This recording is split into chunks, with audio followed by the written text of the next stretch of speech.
So good morning, everyone else. We've got three of us here live, and hopefully that's going to grow as time goes by. And what we're doing, just gathering for 15 minutes in the morning to just contemplate some inspirational thoughts at the beginning of the day. We call it our guidepost, and it's sort of pointing off in a direction you could go today. But if you've got another direction that you want to go, that's fine too. But it's just to give you a little thought for the day. And this one is based on something that I wrote in at the end of 2017, This Silent Love. Between silence and love, our action and inaction, lies the beauty of the dance, the oscillation of particles, both the movement and life's superpositioning of the ever-changing universe and the unchangelessness of it all. Love is what makes the dance possible. Without feeling connected to the whole, the oneness, we keep crashing into each other and hurting each other.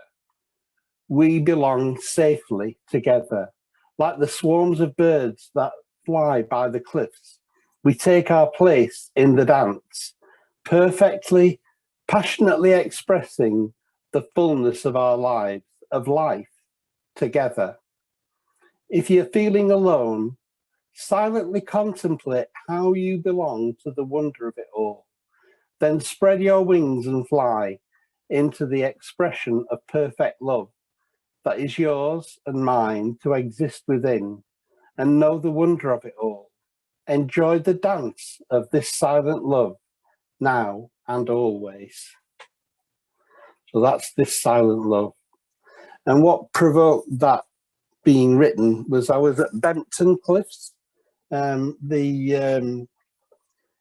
the bird sanctuary on the North Yorkshire coastline. And I was just looking over the edge, and there's literally thousands of seabirds all flying around, and they're not crashing into each other.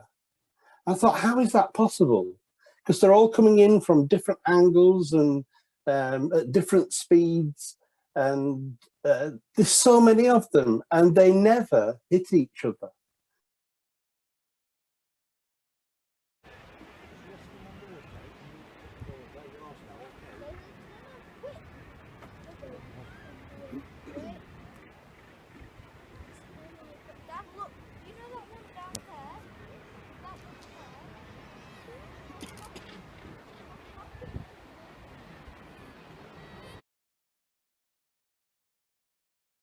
And I thought that, that is the natural way that there must be like a sonar, an awareness, not only of where a fellow member of the species is, but where it's going to be and its flight trajectory and how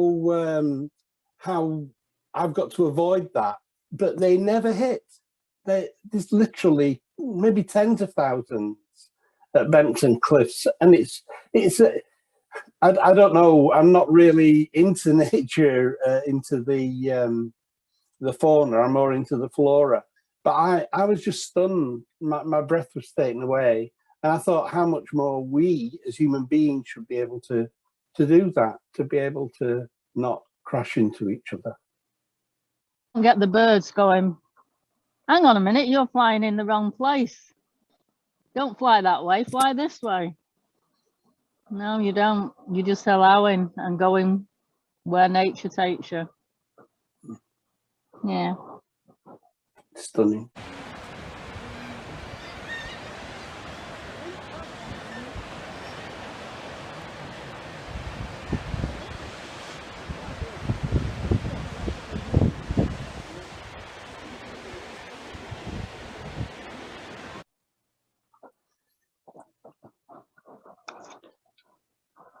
It's that species consciousness thing.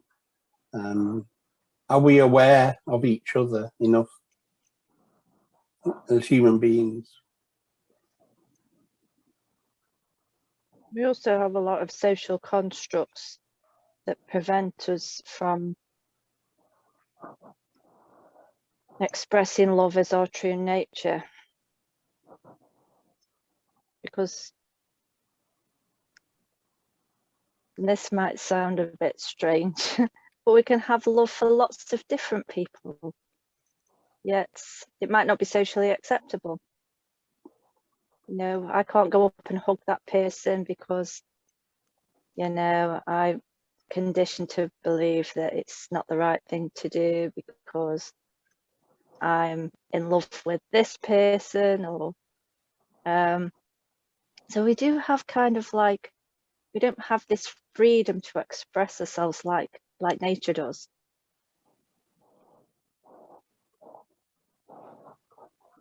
Self-made, is that what you're saying? It's conditioning to stop us being our natural selves. Mm.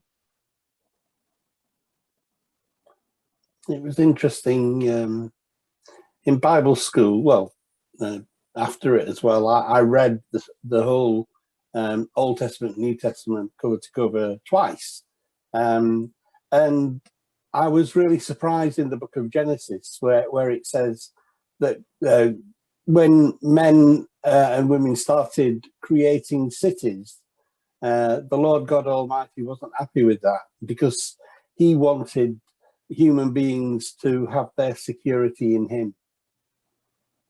And what they'd done was they'd built a big fortress, really. It wasn't a city. It was like York in that it was completely surrounded. So you couldn't get in to the city. And they were safety from wild animals, I guess, and safety from marauding bands who would want to do them ill in the middle of the night. But it said that God was upset with it because he wanted people to have their security in him. Well, I take from that, if we are God in physical form and referring to God, it's like we're putting a big barrier around ourselves to prevent being hurt from the external, instead of putting the trust in the love in ourselves. Yeah. It's a beautiful thought, isn't it? That why do we need, what do we need protecting from? No, we need protecting from the thief. But if we don't have any possessions, if we've shared everything that we have, who's going to steal anything? If they, when I was a little boy, I took off my shoes and socks and went paddling in the paddling pool in the children's playground. And my dad went with me whilst I was paddling to keep an eye on me, make sure I didn't fall over and hurt myself. And when we came back, my shoes and socks had been taken. And it was like this big deal for my mum. You know, how could you do that? How could you lose? And this friend of ours, when my dad was 70, she wrote a letter saying, talking about this event and saying, and all you could say, this is to my dad, because she's writing a letter to my dad, all you could say was, well, I hope that the shoes have gone to a home whose children had more need than ours, that they didn't have money for shoes. I hope that's who's got them. And the conditioning that we've got, and it's like sort of, it's the lack, isn't it? It's like been brought up in lack, and no one really should be experiencing lack. There's so much abundance around that. Maybe like what Karen was saying, it's the conditioning. It's a conditioning of people that we've learned. It's all skew-if what we've been, you know, the teachings have been skew-if, and the way that we share things have been to us, and the way that we value things. And I think it comes down to value. It's put value in the wrong place and the wrong people sometimes, but it's the world that we're born into. So we're born into materialistic possessions and feeling that those are more important than the love inside us, then, and there's, you know, if we were born into a world that said we share everything, and the thief disappears, doesn't it? There is no thief.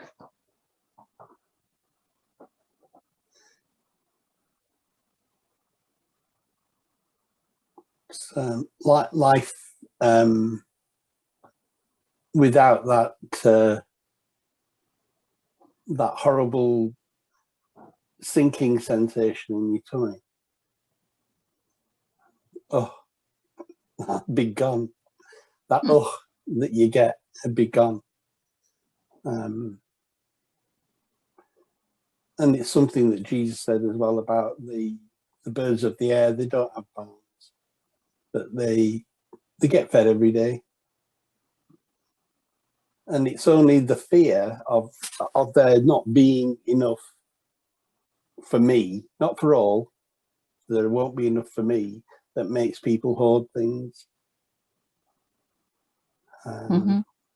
Whether it's possessions or money or whatever it is, but there's no need for it at all. And nature's there to point it out to us every single day.